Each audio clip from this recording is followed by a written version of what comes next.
Hello friends, welcome to my channel bull and bear. मैं किशोर आप सभी दोस्तों का स्वागत करता हूं। दोस्तों बात करेंगे आज अदानी पोर्ट के बारे में, क्योंकि काफ़ी सारे निवेशक दोस्त अदानी पोर्ट के ऊपर में डिटेल वीडियो बनाने के लिए रिक्वेस्ट कर रहे हैं। और अगर आप भी किसी कंपनी के ऊपर में डिटेल वीडियो चाहते हैं तो प्लीज़ कमेंट बॉक्स में जरूर लिखें। तो दोस्तों इस वीडियो में हम बात करेंगे अदानी पोर्ट के नेक्स्ट टारगेट लेवल की, साथ ही बात करेंगे अगर मार्केट में यूं ही तेजी बनी रहती है तो कौन से लेवल हो सकते हैं जिन लेवल्स पे अदानी पोर्ट को रेजिस्टेंस फेस करना पड़ सकता है, और अगर मार्केट में या अदानी पोर्ट में अगर करेक्शन आती है तो किन लेवल्स पे अदानी पोर्ट को सपोर्ट मिल सकता है। इसके सपोर्ट और रेजिस्टेंस लेवल को फाइंड आउट करेंगे। साथ ही बात करेंगे इसके लेटेस्ट क्वार्टर रिजल्ट की, और इस क्वार्टर में इसके शेयर होल्डिंग पैटर्न में जो बदलाव हुए हैं उन बदलावों को भी देखेंगे। इसके अलावा बात करेंगे इसके रिटर्न हिस्ट्री की और जानेंगे कि बीते समय में अदानी पोर्ट ने इन्वेस्टर को किस तरीके से रिटर्न बना के दिए हैं। और अगर आप इन लेवल्स पर अदानी पोर्ट में एंट्री करना चाहते हैं तो कौन से सही लेवल हो सकते हैं एंट्री करने के लिए, और एक्सपर्ट इस बारे में क्या राय रखते हैं, एक्सपर्ट की राय को भी जानेंगे। और अगर आप इंट्राडे प्लेयर हैं और अगर आप अडानी पोर्ट में इंट्राडे प्ले करते हैं तो 4 जनवरी से लेकर 8 जनवरी तक आपको अडानी पोर्ट में कौन से टारगेट प्राइस देखने को मिल सकता है, इस पर भी चर्चा करेंगे। तो दोस्तों कम से कम समय में ज़्यादा से ज़्यादा इन्फॉर्मेशन आप तक पहुंचाने का प्रयास रहेगा, तो वीडियो में आप अंत तक बने रहें। और अभी तक भी अगर आपने चैनल को सब्सक्राइब नहीं किया है तो प्लीज़ सब्सक्राइब करके सपोर्ट जरूर कीजिए। बेल आइकन को भी प्रेस कीजिए ताकि जब भी वीडियो अपलोड हो नोटिफिकेशन आपको जल्दी पहुंचे। वीडियो पसंद आए तो लाइक शेयर करना बिल्कुल भी ना भूलें। तो दोस्तों वापस आ जाते हैं अडानी पोर्ट के डिस्कशन पे, और सबसे पहले चार्ट पे इसके प्राइस एक्शन को देखते हैं। तो बातचीत को स्टार्ट करूंगा मैं जनवरी 2020 से। 9 जनवरी 2020 को अडानी पोर्ट ने 394 के आसपास में ट्रेड कर रहा था। फरवरी मार्च की गिरावट में अडानी पोर्ट में भी भारी गिरावट देखी गई और 23 मार्च आते आते स्टॉक 203 तक फिसल गया, लेकिन यहाँ से स्टॉक में शार्प रिकवरी देखने को मिली। 3 जुलाई 2020 आते आते स्टॉक फिर से इन्हीं लेवल्स पे पहुंच गया जिन लेवल्स पे स्टॉक फरवरी मार्च की गिरावट से पहले ट्रेड कर रहा था। 3 जुलाई को अडानी पोर्ट ने 367 का हाई मार्क किया, लेकिन यहाँ से स्टॉक में गिरावट रही और 27 जुलाई को स्टॉक 300 से भी नीचे फिसल गया। हालांकि क्लोजिंग इसकी 308 के आसपास में हुई थी, लेकिन स्टॉक 299 के आसपास का इसने लो मार्क किया था। यहाँ से भी स्टॉक में फिर से अच्छी रिकवरी दिखाई दी। 21 अगस्त को स्टॉक 377 के लेवल को टच करने में कामयाब रहा, लेकिन इन लेवल्स पे स्टॉक सस्टेन नहीं कर पाया है। यहाँ से स्टॉक में फिर से गिरावट रही और 24 सितंबर आते आते स्टॉक फिर से 312 के लेवल को तक फिसल गया। लेकिन यहाँ से अगर आप देखें तो स्टॉक रॉकेट बना हुआ है। अडानी पोर्ट अपने पिछले सारे हाई लेवल्स को ब्रेकआउट करके काफ़ी आगे निकल चुका है। अडानी पोर्ट ने पहले 377 के लेवल को ब्रेकआउट किया 17 नवंबर को, फिर 2 दिसंबर को मेजर रेजिस्टेंस लेवल जो इसका 427 का था इसको ब्रेकआउट किया, जो कि इसका पिछला ऑल टाइम हाई था। और अभी की अगर बात करें तो स्टॉक 500 से भी ऊपर निकल चुका है। अगर हम दिसंबर 2020 की बात करें तो स्टॉक 460 से लेकर 490 के बीच में ही कंसोलिडेट करता हुआ नजर आया था। हालांकि 21 दिसंबर की गिरावट में स्टॉक 427 तक फिसल चुका था, लेकिन इन लेवल्स पे स्टॉक का स्ट्रॉन्ग सपोर्ट नजर आता है। दिसंबर 2020 से पहले 427 का लेवल यहाँ पे मेजर रेजिस्टेंस का लेवल था, और जैसे ही स्टॉक ने 427 के ऊपर पहुँच गया, 427 के ऊपर में जैसे ही स्टॉक पहुँचा तो अब ये लेवल स्टॉक के लिए स्ट्रॉन्ग सपोर्ट का लेवल बना हुआ है। तो दोस्तों जिस तरह से नए साल 2021 के पहले दिन ही स्टॉक में 4% से ज़्यादा तेज़ी देखी गई, तो आगे भी इसमें तेज़ी की संभावना ही नज़र आती है। तो अगर हम बात करें इसके रेजिस्टेंस लेवल की तो स्टॉक अपने ऑल टाइम हाई पर ट्रेड कर रहा है, तो हिस्ट्री यहाँ पे मौजूद नहीं है। फिर भी यहाँ से 8-10% की अपसाइड मूवमेंट आप लोगों को देखने को मिल सकती है। तो इस हिसाब से स्टॉक 550 तक जल्दी पहुँच सकता है। और अगर मार्केट में यूँ ही तेज़ी बनी रहती है तो, और अगर मार्केट में करेक्शन आती है, क्योंकि जिस तरीके से मार्केट ऑल टाइम हाई पर है तो करेक्शन की संभावना से भी इनकार नहीं किया जा सकता है। गिरावट की कंडीशन में 480 का लेवल यहाँ पे पहले सपोर्ट के तौर पे देखा जा सकता है, और अगर 480 का लेवल ब्रेकडाउन होता है तो फिर 427 का जो लेवल है ये स्ट्रॉन्ग सपोर्ट के तौर पे यहाँ पे देखा जा सकता है। बड़ी करेक्शन की कंडीशन में 377 का लेवल भी काफ़ी इंपॉर्टेंट रहेगा। 377 से नीचे आना हाल फिलहाल यहाँ पे मुश्किल ही नजर आता है। इंडिकेटर विलियम परसेंटेज को देखें तो स्टॉक पिछले 23 दिसंबर से अभी तक लगातार ओवरबॉट जोन में है। स्टॉक में कुछ ज़्यादा ही खरीदारी हो चुकी है, तो यहाँ पे प्रॉफिट बुकिंग भी आप लोगों को देखने को मिल सकती है।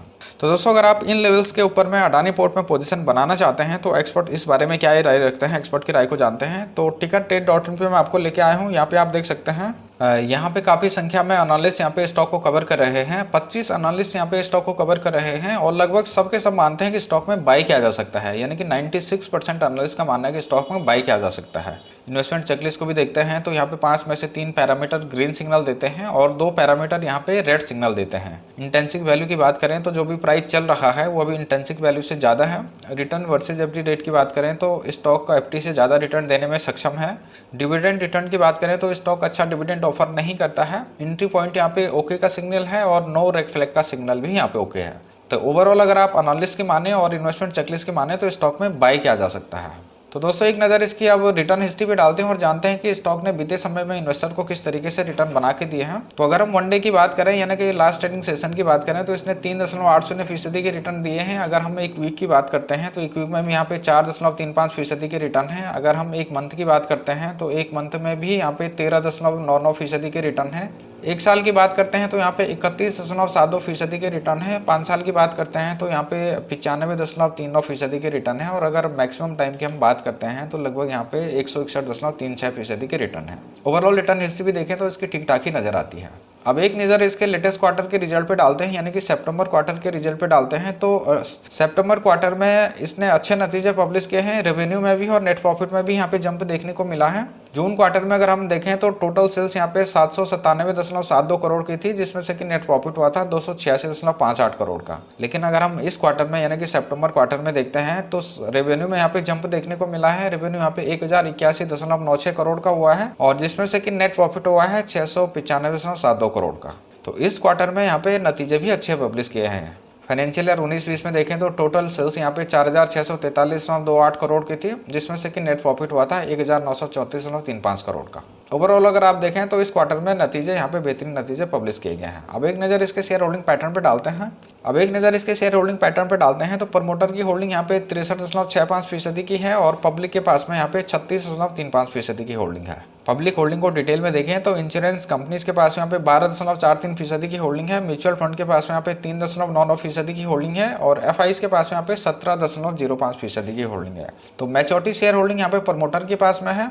और इस क्वार्टर में अगर शेयर होल्डिंग पैटर्न में हम चेंजिंग की बात करें तो प्रमोटर ने यहाँ पे होल्डिंग को इंक्रीज किया है 0.08% का। एफआईज की होल्डिंग में यहाँ पे कोई भी चेंज नहीं हुआ है। म्यूचुअल फंड ने यहाँ पे होल्डिंग को कम किया है 0.14% का। इंश्योरेंस कंपनीज ने यहाँ पे होल्डिंग को इंक्रीज किया है 0.16% का। अदर्स डीआईज ने यहाँ पे होल्डिंग को रिड्यूस किया है 0.19% का। और नॉन इंस्टीट्यूशनल इन्वेस्टर ने होल्डिंग को यहाँ पे इंक्रीज किया है 0.09% का। तो शेयर होल्डिंग पैटर्न में इसके कुछ खास बदलाव यहाँ पे देखने को नहीं मिलते हैं, लेकिन प्रमोटर प्लेस होल्डिंग यहाँ पे देखने को मिल रही है 20,093.09 करोड़ की। प्रमोटर प्लेस होल्डिंग यहाँ पे काफी ज्यादा है, तो एक प्रॉब्लम की बात यहाँ पे ये जरूर नजर आती है। तो दोस्तों अब आगे बढ़ते हैं और बात करते हैं, अगर आप इंट्राडे प्लेयर हैं और अगर आप अडानी पोर्ट में इंट्राडे प्ले करना चाहते हैं आने वाले हफ्ते में यानी कि 4 जनवरी से लेकर 8 जनवरी तक आपको अडानी पोर्ट में कौन से टारगेट प्राइस देखने को मिल सकते हैं। इससे पहले इसका लास्ट ट्रेडिंग सेशन का प्राइस एक्शन देखते हैं, यानी कि 1 जनवरी को जो इसका प्राइस एक्शन था उसको देखते हैं। तो जो इसकी प्रीवियस क्लोजिंग थी यानी कि 31 दिसंबर की जो इसकी क्लोजिंग थी वो 483.55 की थी। ओपन हुआ था ये 1 जनवरी को 484.70 के ऊपर में। हाई बनाया था इसने 507.50 का, लो बनाया था इसने 483 का और आखिर में 4.13% तेजी के साथ में 503.50 पे क्लोज हुआ है। अब बात करते हैं आने वाली वीक में यानी कि 4 जनवरी से लेकर 8 जनवरी 2021 तक आपको इसमें कौन से टारगेट प्राइस देखने को मिल सकते हैं। तो दोस्तों अगर हम अपसाइड की बात कर रहे हैं, अगर मार्केट में तेजी रहती है, स्टॉक में अगर तेजी रहती है तो अपसाइड में इसका पहला टारगेट 515 का हो सकता है, दूसरा टारगेट इसका 520 का हो सकता है और तीसरा टारगेट इसका 525 का हो सकता है। और अगर मार्केट में या स्टॉक में गिरावट रहती है तो डाउन साइड में इसका पहला टारगेट 490 का होगा, दूसरा टारगेट इसका 480 का होगा और तीसरा टारगेट इसका 470 का हो सकता है। तो दोस्तों इन लेवल्स को ध्यान में रख के आप इंट्राडे और स्विंग प्ले कर सकते हैं स्टॉप लॉस के साथ में। तो उम्मीद करता हूँ डेटा आपको पसंद आया होगा, डेटा आपको समझ में आया होगा। तो प्लीज लाइक सब्सक्राइब करके सपोर्ट जरूर कीजिए। साथ ही अगर आप डीमेट अकाउंट ओपन करना चाहते हैं फ्री ऑफ कॉस्ट तो अंजल ब्रोकिंग में आप अपना डीमेट अकाउंट ओपन कर सकते हैं। लिंक डिस्क्रिप्शन में है, लिंक पे जाकर आप आसानी से अपना अकाउंट ओपन कर सकते हैं और हमारे सपोर्ट ग्रुप से जुड़ सकते हैं। तो दोस्तों इस वीडियो में इतना ही, फिर मिलता हूँ, तब तक के लिए नमस्कार, जय हिंद।